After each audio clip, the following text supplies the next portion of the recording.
Good morning बच्चों। आज हम पढ़ेंगे 12th क्लास का पॉलिटिकल साइंस का 3rd चैप्टर। इससे पहले मैंने आपको 2 चैप्टर पढ़ा चुकी हूँ जो कि वीडियो में मैंने वीडियो डाल दी है। अब पढ़ेंगे 3rd चैप्टर जो कि है समकालीन दक्षिण एशिया। तो इसको करने से पहले हम थोड़ा बेसिक जानेंगे, ठीक है। अच्छे से एक्सप्लेन करेंगे। तो दक्षिण एशिया क्या होता है इसके बारे में पढ़ते हैं। तो सबसे पहले पढ़ेंगे दक्षिण एशिया के देश, ठीक है। तो दक्षिण एशिया में कौन कौन से देश आते हैं जो मिलकर, क्योंकि दक्षिण एशिया तो बहुत बड़ा है, ठीक है। एक बहुत बड़ा महाद्वीप है, उसकी 4 डायरेक्शन है, उत्तर में, दक्षिण में, पूर्व में और क्या बोलते हैं पश्चिम में। बट बात हो रही है क्या हमारे दक्षिण एशिया की। मान लो ये 4 डायरेक्शन है, ये उत्तर हो गया, ये पूर्व हो गया, ये पश्चिम हो गया और ये दक्षिण हो गया, ठीक है। क्या हो गया? दक्षिण हो गया। अब बात चल रही है इस वाले एशिया के इस वाले पार्ट्स की बात चल रही है। इस वाले पार्ट्स में कौन कौन से देश आते हैं उसके बारे में बात करेंगे, ठीक है। तो मैंने बताया दक्षिण एशिया के देश की बात करें तो कौन कौन से देश आते हैं। तो सबसे पहला पे पूरा भारत, ठीक है, हमारा भारत आता है। सेकंड पे पाकिस्तान, थर्ड पे हमारा आता है नेपाल जो कि हमारे ही सीमा से लगा है। फोर्थ पे आता है भूटान, ये भी हमारी सीमा से लगा है। फिफ्थ पे आता है बांग्लादेश, जो ये भी हमारी सीमा से लगा है। और सिक्स पे आता है मालदीव, ये भी हमारी सीमा से ही लगा है। और सेवंथ पे आता है श्रीलंका, ये भी हमारी सीमा से लगा है, ठीक है। तो आपको मैंने ये जो हमारे पड़ोसी देश भी बोले जाते हैं, ये सारे हमारे पड़ोसी देश भी हैं और दक्षिण एशिया का भाग भी है, ठीक है। तो दक्षिण एशिया पूछा जाएगा कि दक्षिण एशिया में कौन से देश आते हैं। तो या तो तुम भारत के पड़ोसी देश याद कर लो या दक्षिण एशिया के देश याद कर लो, दोनों ही एक हैं, ठीक है। तो भारत दक्षिण एशिया का हिस्सा, पाकिस्तान जो कि इस साइड पश्चिम की साइड यहाँ पाकिस्तान है, बता रखा है। अगर भारत की मैप की बात करी जाए, ठीक है, अगर मान लो यहाँ भारत के मैप की बात करी जाए तो भारत के मैप की बात करिए, यहाँ पाकिस्तान आ जाएगा, ठीक है। यहाँ नेपाल आ जाएगा, यहीं तो आता है नेपाल उत्तर में, ठीक है। वहीं भूटान भी है, यहाँ नीचे पे श्रीलंका आ गया, यहाँ पे बांग्लादेश आ गया पूर्व में, ठीक है। तो यही तो है हमारे देश जो हमारे मतलब पड़ोसी देश है, ठीक है। तो ये क्या है, इसी डायरेक्शन में हमने बताया, ठीक है।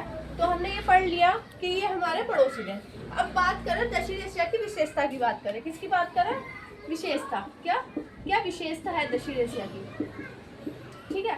बात करनी है कि दक्षिण एशिया की विशेषताएं क्या है, ठीक है। तो यहाँ मैंने बनाया आपको डायरेक्शन, ठीक है। ये क्या हो गया? उत्तर हो गया, जिसको हम नॉर्थ बोलेंगे। ये हमारा पूर्व हो गया, जिसको हम ईस्ट बोलेंगे। ये हमारा पश्चिम हो गया, जिसको हम वेस्ट बोलेंगे। और ये हमारा दक्षिण हो गया, जिसको हम साउथ बोलेंगे। क्या बोलेंगे? साउथ बोलेंगे, ठीक है। अब क्या है, मैंने ये भारत का मैप नहीं बनाया, मैंने दक्षिण एशिया का नीचे वाला दक्षिण एशिया लिया है, ठीक है। अब इसमें हमें विशेषता बतानी है। तो उत्तर में अगर बात करें तो उत्तर में सबसे ज्यादा फेमस क्या है? हिमालय की पर्वतमाला है। क्या? हिमालय की पर्वतमाला, ठीक है, हिमालय पर्वतमाला है। तो हमारे दक्षिण के उत्तर में क्या है? हिमालय की पर्वतमाला है। बात करें दक्षिण में क्या है हमारा? हिंद महासागर। क्या है?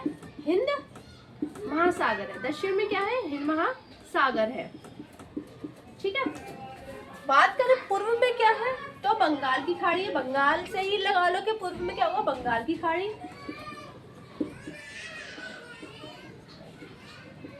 और यहाँ पर पश्चिम में क्या है? अरब सागर है। क्या है? अरब सागर है, ठीक है। दक्षिण का क्या है? अरब सागर है।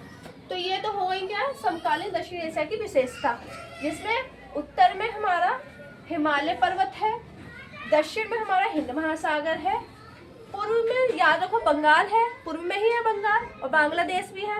तो बंगाल की खाड़ी हो गई, और अरब पश्चिम में क्या है? अरब सागर है। तो ये तो हो गई विशेषता और ये हो गया देश। पहले आप इसको समझो, ठीक है। सबसे इजी, सबसे स्टार्टिंग जो हमें स्टार्ट करना है वो हमें इससे करना है, ठीक है, कि कौन कौन से देश आते हैं और क्या क्या उसकी विशेषता है, ठीक है। आपको ये क्लियर हो तो बताओ, फिर मैं नेक्स्ट पर लेके चलती हूँ, ठीक है। तो ये हो गया आपका, समझ में आ गया, ठीक है। नहीं समझ में आया तो आप कमेंट सेक्शन में आप मतलब लिख दीजिए, नहीं समझ में आया तो मैं अगेन नेक्स्ट वीडियो डालूंगी, ठीक है। अब चलते हैं नेक्स्ट पे, ठीक है।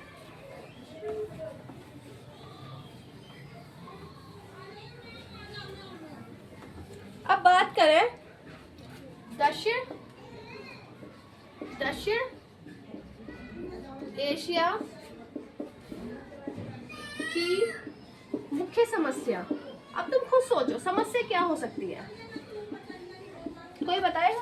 देखो समस्या क्या ही हो सकती है, पाकिस्तान है तो उससे हमें समस्या है, बांग्लादेश से भी हमें पहले समस्या थी। तो सबसे बात करें तो ये इसका क्या है, इसका क्षेत्र क्या है, संघर्षों वाला है, संघर्षों वाला क्षेत्र है, ठीक है। तो क्षेत्र क्या है, संघर्षों वाला क्षेत्र है इसका, क्योंकि देखो पाकिस्तान से हमारे मतलब कहीं ना कहीं हमें प्रॉब्लम रहती है, और मतलब हमारा कहीं ना कहीं मतलब तनाव रहता है उससे, ठीक है।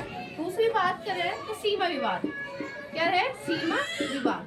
तो हमारा पाकिस्तान से क्या रहता है, सीमा विवाद रहता है। हमारा बांग्लादेश से भी रहता था पहले, पर अब नहीं रहता, ठीक है। तीसरे की बात करें तो जल बंटवारा, अब इसको लेकर भी दिक्कत रहती है, ठीक है। दक्षिण एशिया के देशों में कि नदियों का पानी कौन कितना यूज करेगा, ठीक है। उसको लेकर भी क्या रहता है, जल बंटवारे को लेकर भी बहुत समस्याएं रहती है, जल बंटवारे को लेकर भी क्या रहती है, बहुत सारी समस्याएं रहती हैं, ठीक है। उसके बाद आता है जातीय संघर्ष, क्या रहता है, जातीय संघर्ष रहता है, क्या रहता है, जातीय संघर्ष। जैसा कि आपने श्रीलंका में पढ़ा होगा, तमिल और सिहली जो जातीय के लोग रहते थे, सिहली और तमिल के जो लोग थे उनको लेकर आपस में इतना संघर्ष चला इतने साल, जो आपने पढ़ा होगा। अगर श्रीलंका के बारे में नहीं पढ़ा तो मैं आपको यही समझाऊंगी, ठीक है। तो ये क्या है, विवाद है, क्या है, विवाद है, ठीक है।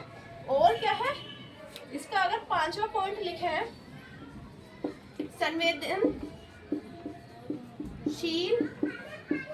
इलाका है, क्या है, संवेदनशील इलाका है। तो ये बात करें अगर दक्षिण एशिया के मुख्य समस्या में, तो संवेदनशील इलाका क्या है, पाकिस्तान से हमेशा संवेदन रहता है कि कब क्या हो जाए पता नहीं रह सकता, बांग्लादेश से कब क्या हो जाए कुछ नहीं कहा जा सकता, नेपाल के बॉर्डर से चीन आ जाता है तो कुछ नहीं कहा जा सकता।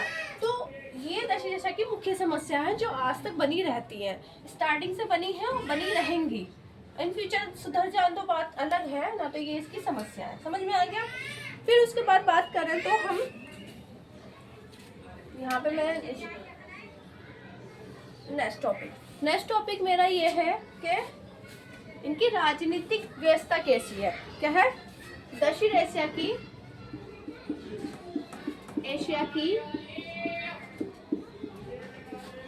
राजनीतिक व्यवस्था कैसी है। अब राजनीतिक व्यवस्था कैसी है, बात करें अगर भारत की, किसकी बात करें, फर्स्ट में भारत और श्रीलंका की बात करें, किसकी, श्रीलंका, ठीक है। भारत और श्रीलंका में सफल लोकतंत्र है, क्या है, सफल लोकतंत्र है, क्या है, सफल लोकतंत्र है, ठीक है। भारत और श्रीलंका में क्या सफल लोकतंत्र, भारत कब बना था, 1947 में आज़ाद हुआ था, 1948 में इसका भी सफल लोकतंत्र हमने बना लिया था, ठीक है। वैसे तो 1946 में हमारा कॉन्स्टिट्यूशन बन गया था, पर लोकतंत्र की बात करें 1947 में हमारा क्या बन गया था, सफल लोकतंत्र बन चुका था, ठीक है। वहीं बात करें अगर हम नेपाल की, किसकी बात करें, नेपाल की, तो नेपाल में पहले क्या था, राजतंत्र था, क्या था, राजतंत्र था। अब यहाँ पर लोकतंत्र है, क्या है, लोकतंत्र है।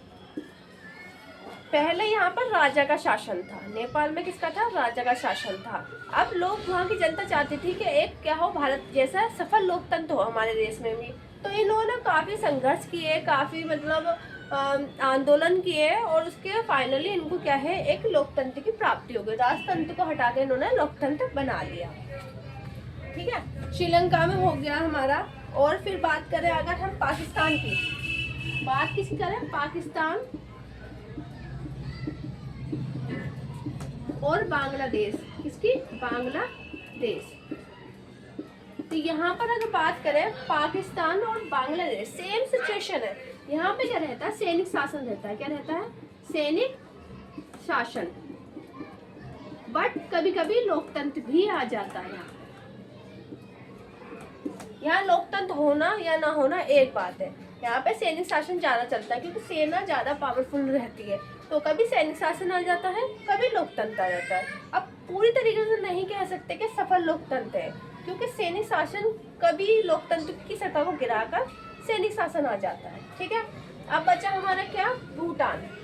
क्या बचा, भूटान। ठीक है, बात करें भूटान की, तो भूटान में क्या है, बहुदलीय। क्या है, बहुदलीय शासन है। क्या है, बहुदलीय है। तो यहाँ पे भी लोकतंत्र है। ठीक है, बहुदलीय, बहुत ज्यादा पार्टियां लोकतंत्र को चलाती है। ठीक है, और बात करें मालदीव की, किसकी बात करें, मालदीव की, यहाँ पर भी क्या है, एक लोकतंत्र है। कौन सा है, लोकतंत्र है। यहाँ पे क्या है, लोकतंत्र। ठीक है, तो ये इसकी राजनीतिक व्यवस्था है कि यहाँ पर क्या है। समझ में आ गया, अगर नहीं समझ में आया तो बात करो। यहाँ पे 1968 में बना था लोकतंत्र। क्या बना था, 1968 में लोकतंत्र बना है। ठीक है, तो आप ये देख लो, मैंने दोनों करा एक बार और समझो। देखो, दक्षिण एशिया की मुख्य समस्या, क्वेश्चन ये था मुख्य समस्या क्या है। तो क्षेत्र संघर्ष वाला क्षेत्र है, वहाँ का जो क्षेत्र है, इन देशों का जो क्षेत्र है वो संघर्ष वाला रहता है। कब युद्ध हो जाए, कब क्या हो जाए, कुछ कहा नहीं जा सकता। सीमा विवाद को लेकर इनमें दिक्कत रहती है। जल के बंटवारे को लेकर इनमें कि कौन कितने नदी का पानी यूज करेगा, इसको लेकर जातीय संघर्ष रहते हैं। जैसे श्रीलंका में जातीय संघर्ष रहता है। श्रीलंका में 2 जातियां हैं, एक है सिंहली जाति और एक है लिट्टे, मतलब तमिल जाति। तो उसको लेकर बहुत संघर्ष चला, आगे हम पढ़ेंगे। और संवेदनशील इलाके हैं इसके। ठीक है, तो ये तो इसकी समस्या हो गई। अगर बात करें राजनीतिक व्यवस्था कैसी है दक्षिण एशिया के देशों में, तो भारत और श्रीलंका में सफल लोकतंत्र है। वहाँ पे सिर्फ लोकतंत्र चलता है श्रीलंका में। ठीक है, भारत में 1947 से और श्रीलंका में 1948 से। नेपाल की बात करें तो पहले ये राजतंत्र था, अब ये लोकतंत्र बन गया है। ठीक है, फिर है पाकिस्तान की बात करें और बांग्लादेश की बात करें तो पहले सैनिक शासन था। अब पहले तो वहाँ पे भी राजा का शासन, सैनिक शासन, कभी कभी लोकतंत्र। मतलब दोनों तरीके से नहीं कहा जा सकता कि वो लोकतंत्र ही है या सैनिक शासन है। ठीक, भूटान में बहुदलीय शासन है, लोकतंत्र वहाँ भी। और मालदीव में लोकतंत्र है, 1968 में लोकतंत्र की सरकार आई थी। अब आप सोच रहे हो लोकतंत्र होता क्या है। देखो, राजतंत्र वो होता है जहाँ पर राजा का शासन होता है, और लोकतंत्र वहाँ होता है जब चुनाव, इलेक्शन देकर जब कोई जीतता है उसको लोकतंत्र बोलते हैं। समझ में आया, राजतंत्र और लोकतंत्र में डिफरेंट समझ में आया। ठीक है, चलते हैं नेक्स्ट क्वेश्चन पे। दोनों ठीक है,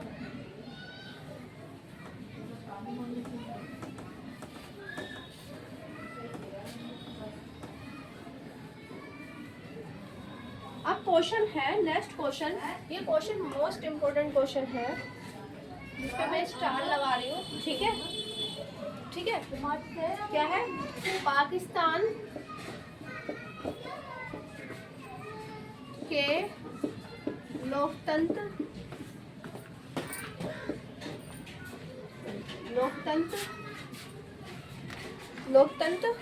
में लोकतंत्र का स्थायी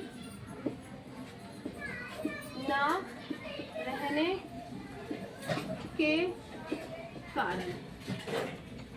ठीक है, ये क्वेश्चन हर बार पेपर में आता है। तो रीजन क्या है, जो मैंने बताया ना, वहाँ पे कभी सेना का शासन आ जाता है, कभी वहाँ पे लोकतंत्र आ जाता है। तो रीजन क्या है इसका, कि जब कभी सेना का शासन और कभी लोकतंत्र। तो सबसे पहला रीजन है, फर्स्ट पॉइंट करें तो वहाँ पे सेना पावरफुल है, धर्मगुरु आ जाते हैं, धर्मगुरुओं तथा बड़े बड़े भूस्वामी का दबदबा। ठीक है। तो पहला रीज़न ये है कि वहाँ की जो सेना है वो इतनी पावरफुल है, वहाँ के जो धर्मगुरु हैं वो पावरफुल हैं, और बड़े बड़े भूस्वामी वो अपना दबदबा जमा के रखते हैं और कभी भी लोकतंत्र सरकार को हटाकर सेना का शासन ला देते हैं। दूसरा अगर बात करें आतंकवाद, ठीक है, अंतर्राष्ट्रीय समर्थन न मिलना, ठीक है। तो पाकिस्तान को क्या है, अंतर्राष्ट्रीय समर्थन नहीं मिलता है, जिस वजह से भी उसका लोकतंत्र स्थायी नहीं रह पाता, ठीक है। तीसरा कारण है भारत और पाकिस्तान के मध्य तनावपूर्ण संबंध, क्योंकि क्या है, उन्हें पता है कि हमें भारत से बदला लेना है या भारत से कुछ करना है, तो वो हमें क्या है, सेना उनकी पावरफुल रहती है।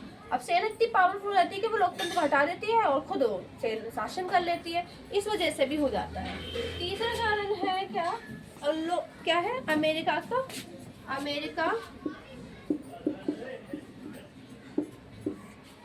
करता है, अमेरिका और पश्चिम देश अपने अमेरिका और पश्चिम देश अपना वर्चस्व, ठीक है, वर्चस्व देश में अपना स्वार्थ के लिए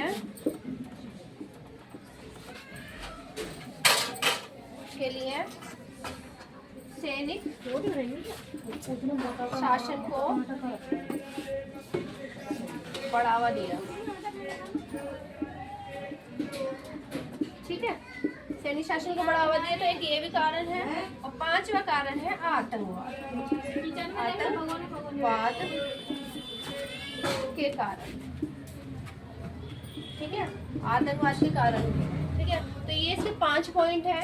पाकिस्तान का लोकतंत्र स्थायी रहने का कारण है सेना, धर्मगुरु और बड़े बड़े भूस्वामियों का दबदबा होना, अंतर्राष्ट्रीय समर्थन ना मिलना, अंतर्राष्ट्रीय पूरी दुनिया के लेवल पे इन्हें समर्थन नहीं मिलता पाकिस्तान को।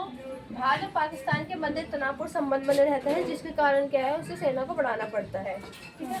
और अमेरिका और पश्चिम देश क्या करता है, अपने स्वार्थ के लिए वहाँ की सेना को ज़्यादा से ज़्यादा तंत्र को बढ़ावा दिया जाता है, और आतंकवाद के कारण, ठीक है। तो ये कारण है, आप उतार लीजिए, और ये क्वेश्चन हर बार पेपर में आता है। आप 5 नंबर का आएगा, आप 5 पॉइंट लिख देना, आपको नंबर मिल जाएंगे, ठीक है। आप स्क्रीनशॉट ले लीजिए, फिर मैं नेक्स्ट क्वेश्चन समझाऊंगी। हो गया?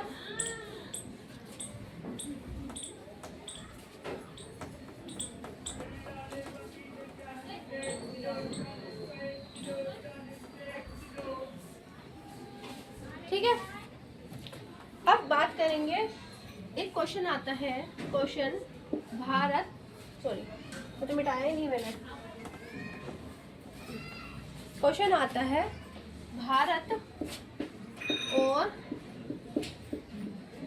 पाकिस्तान के बीच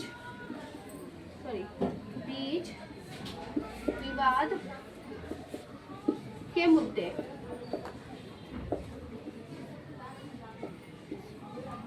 ठीक है। तो हमें बताना है भारत और पाकिस्तान के बीच विवाद को कौन कौन से वो मुद्दे हैं जिनको लेकर इनमें हमेशा तनाव बना रहता है, ठीक है। तो सबसे पहले हम यहाँ लिखेंगे विवाद के मुद्दे, ठीक है, क्या मुद्दे, ठीक है। मैं यहाँ लाइन बना देती हूँ, स्ट्रक्चर से आपको अच्छे से समझ में आएगा, ठीक है। कौन कौन से हैं करते हैं, ठीक है। पहला सीधा है सीमा विवाद। क्या है? सीमा विवाद। पहला कारण है सीमा विवाद, सीमा को लेकर क्या रहता है, यहाँ पर विवाद रहता है। दूसरा कारण है आतंकवाद। क्या है?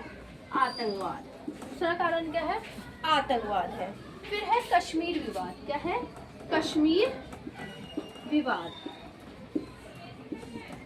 फिर है जल बंटवारा। जल बंटवारा। क्या है? जल का बंटवारा। ये वाला मैं यहाँ नहीं बनाती हूँ, ठीक है, यहीं कहीं बना देती हूँ, इसके ही बीच में बना देती हूँ। ये है जल का बंटवारा। जल का बंटवारा हो गया, ठीक है। उसके बाद हथियारों की होड़। क्या? हथियारों की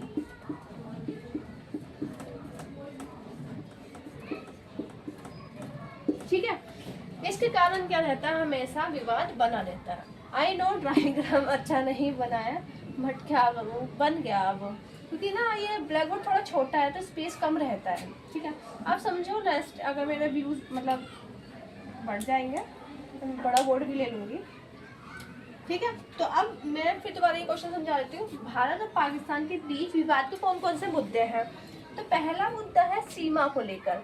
भारत और पाकिस्तान की सीमा को लेकर हमेशा मुद्दा बना रहता है कि ये सीमा मेरी है, क्योंकि आतंकवाद को लेकर पाकिस्तान जो है वो आतंकवाद को बहुत बढ़ावा देता है, ऐसा माना जाता है, या पता नहीं जो भी है, ठीक है। तो आतंकवाद को लेकर। दूसरा कश्मीर विवाद, कश्मीर के विवाद को लेकर के वो बोलता है कश्मीर मेरा है, वो बोलता है कश्मीर मेरा है, ठीक है।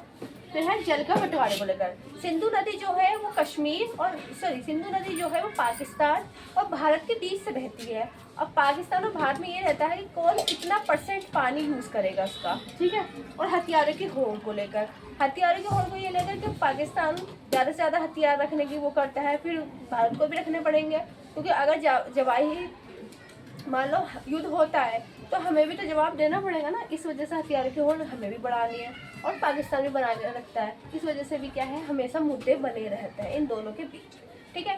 बाकी मैंने इतना समझा दिया है, अभी ये चैप्टर पूरा नहीं हुआ है, मैं नेक्स्ट वीडियो में आपको इसका जो भी बचा है वो समझाऊंगी। और आपको अगर मेरी वीडियो पसंद आए तो लाइक कमेंट जरूर करना, ठीक है, जिससे कि मुझे मोटिवेट मिलता रहे कि मैं आगे और अच्छी वीडियो बना पाऊँ।